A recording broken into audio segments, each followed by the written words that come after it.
Chegamos a Gênesis capítulo 44, continuando aqui com a história de José.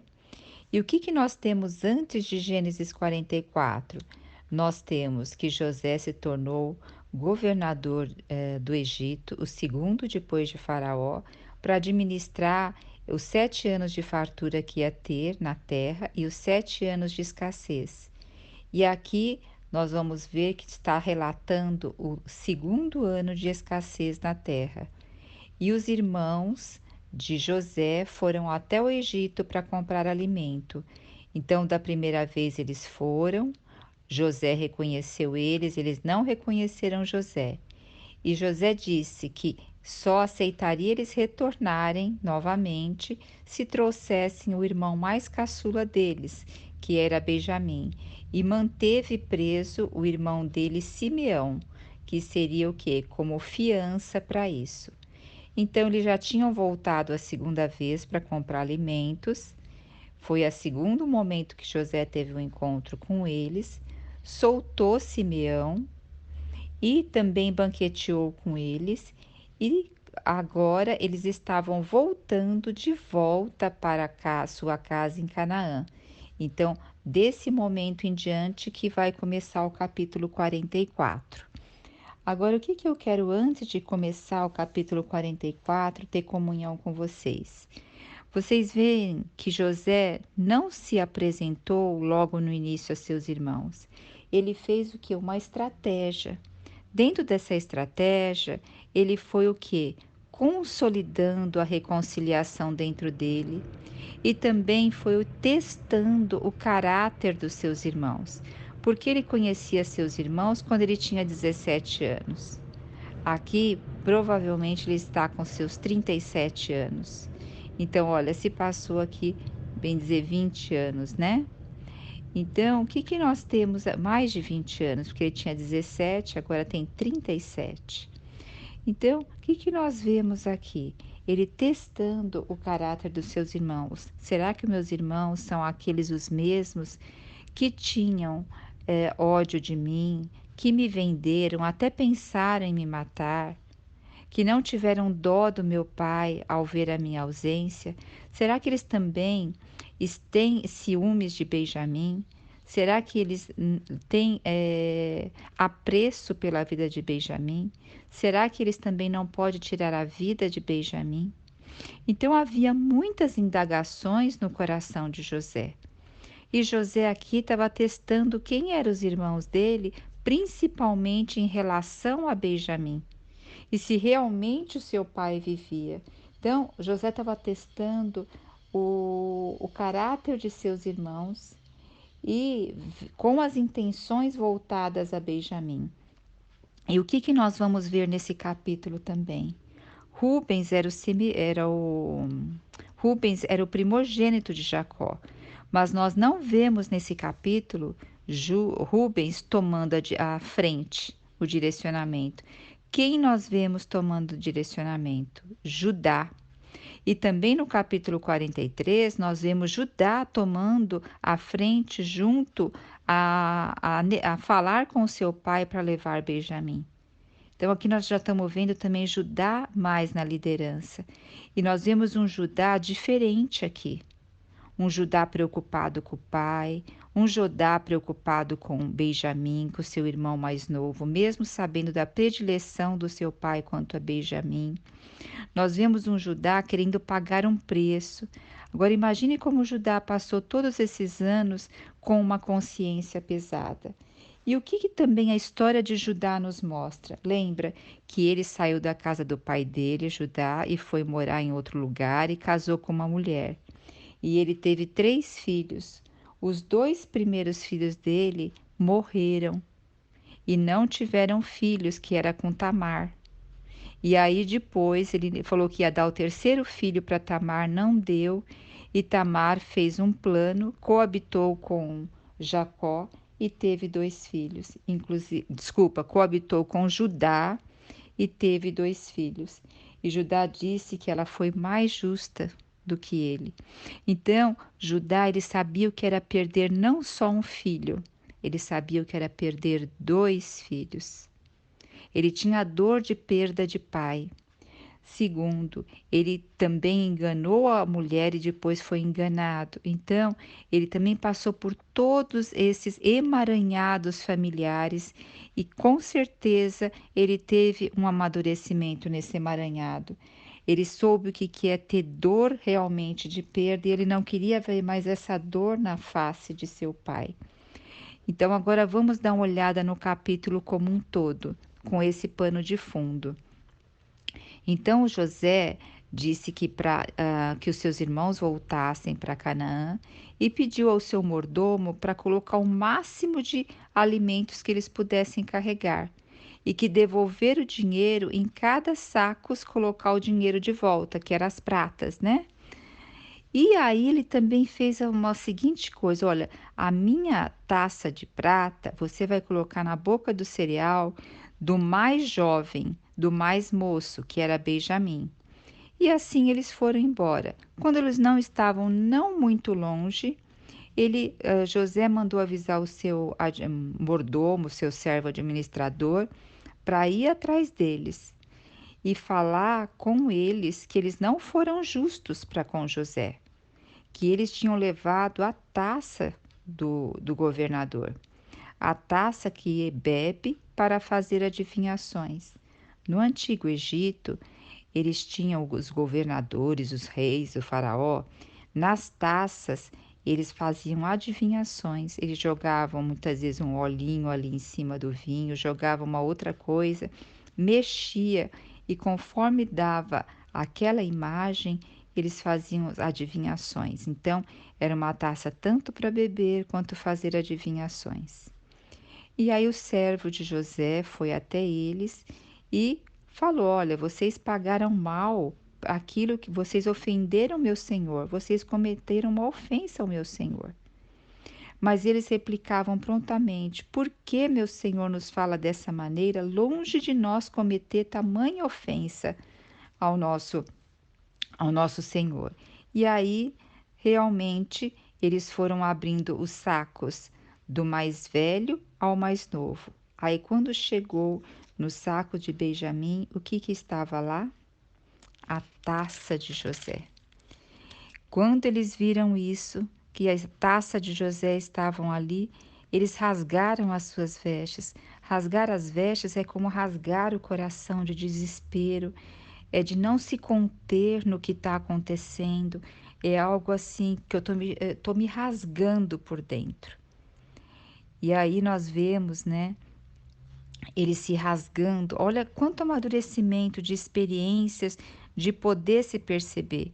Quem rasgou as vestes e ficou muito mal quando recebeu a mensagem que José tinha sido provavelmente atacado por um animal e comido por um animal, Jacó. E agora os irmãos aqui rasgando as vestes em comoção, porque falou assim, eles falaram, olha, em quem for achado a taça, Judá falou, em quem for achado a taça do meu senhor, que seja morto, e nós todos vamos ser de escravos. Então, olha o cuidado que nós temos que ter ao declarar as palavras. Muitas vezes nós declaramos palavras que vão contra o nosso futuro, que trazem maldição, inclusive. Aí eles retornaram para o Egito. Imagine a hora que eles estavam retornando. Como o coração deles estavam. Eles deviam estar muito desesperados, né? E, e com certeza eles estavam falando para eles mesmos, conversando entre eles. Deus quem mostrou a falta dos seus servos. Porque assim, Deus está nos punindo pelo que já fizemos. E hoje nós estamos recebendo a paga.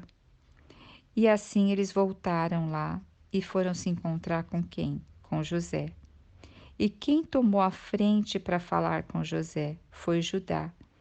E Judá falou assim: Senhor, longe a sua cólera, mas eu vou lhe falar algo.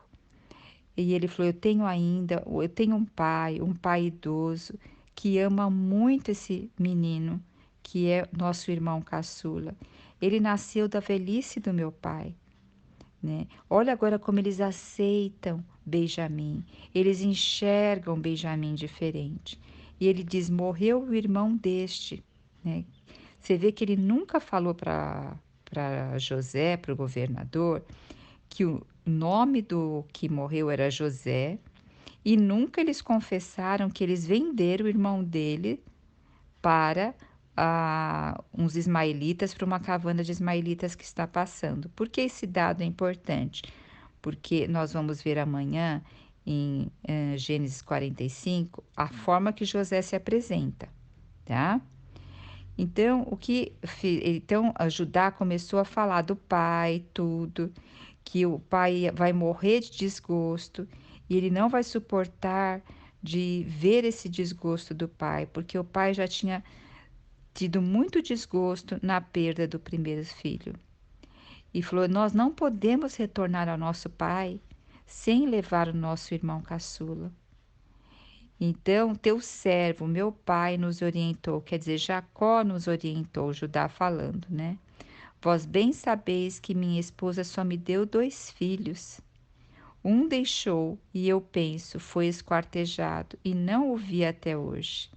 Quer dizer, olha, ele pensou, foi esquartejado, porque não tinha certeza o que tinha acontecido com José, e não o vi mais até hoje.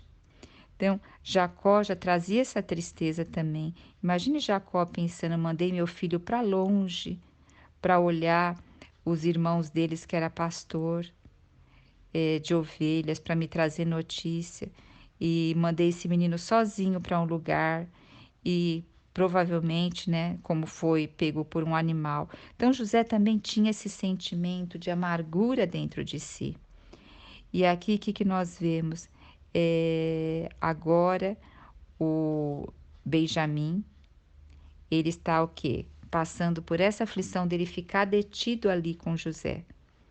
E Judá diz assim: aceita que teu servo, eu, Judá, fique no lugar do rapaz de Benjamim, e os meus irmãos volte com segurança. Como poderia eu retornar à casa de meu pai sem ter comigo a Benjamim? Não quero ver a terrível infelicidade que se abaterá sobre meu pai. Então, nós vemos aqui um Judá preocupado com o pai, preocupado com Benjamim e se dando no lugar de Benjamim e dos irmãos, para que os outros tenham um bom destino. Então, nós estamos vendo aqui José presenciando mudança de caráter dos seus irmãos, sabe? José precisava desse teste porque ele tinha que ter certeza que eles não estavam tentando contra Benjamim e que também eles consideravam seu pai. José viu agora, não viu mais um irmão quando ele tinha 17 anos. E aqui eu quero fazer uma alusão, mas é um sentimento meu, que ao ler isso, tendo comunhão com o Senhor, eu fiquei refletindo. Mas é um sentimento meu, tá? Então, põe no coração de vocês e faça uma triagem, porque o Senhor fala de determinadas maneiras, de determinadas formas. E de que forma ele me falou um pouco sobre todo esse episódio que vem acontecendo. Lembra quando Jesus ressuscitou?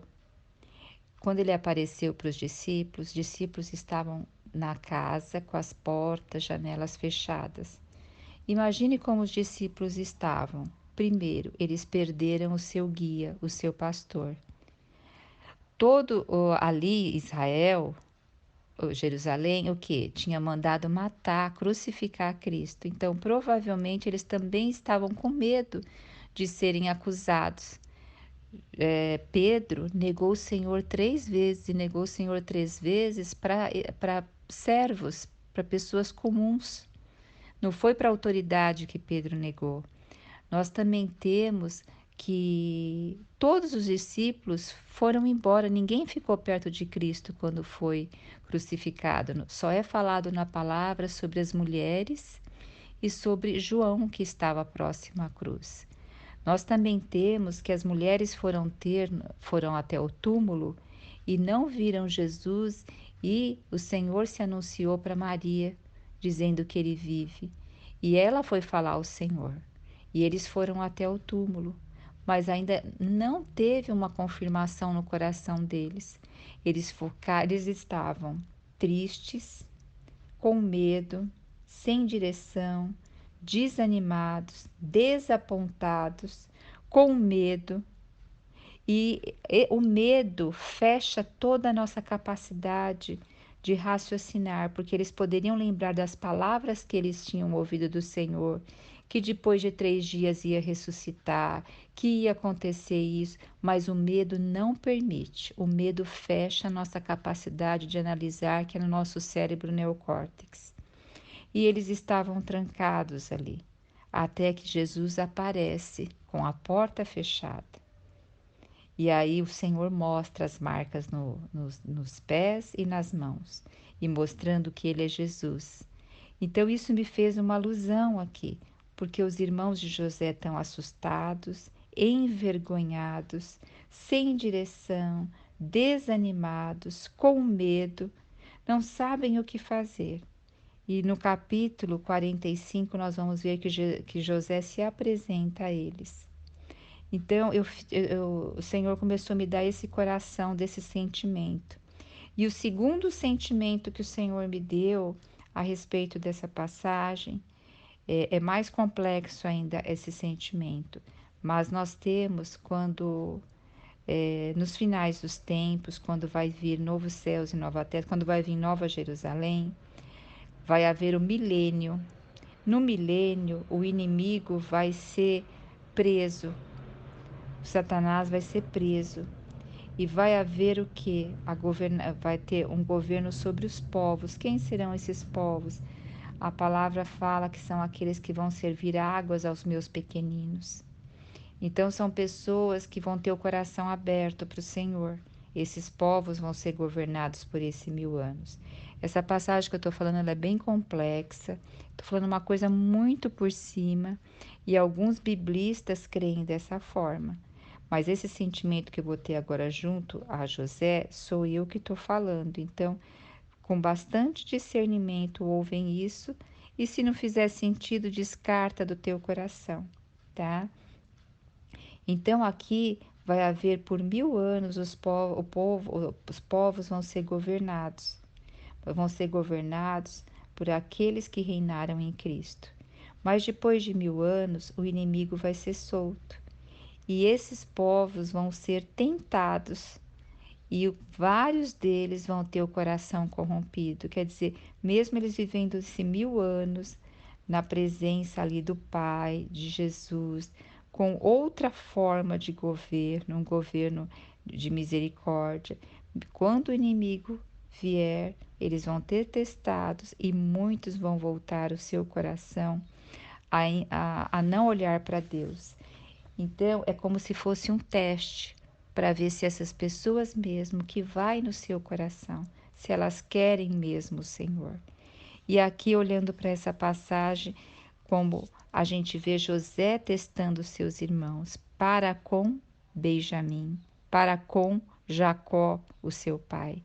Então, para com o seu irmão mais novo. Aqui ele está testando para ver se houve uma mudança de coração. Então, o que nós vemos? Várias situações acontecem conosco também. Não estou dizendo todas, mas muitas delas com certeza têm a permissão de Deus, porque o Senhor, Ele quer purificar o nosso coração de todas as coisas que tomam o lugar dele e todas as coisas que nos levam a caminhos longe deles, a caminhos equivocados. Que possamos consultar o nosso coração e falar: Senhor, sonda o meu coração e tira de mim tudo aquilo que atrapalha de fazer a escolha da árvore da vida.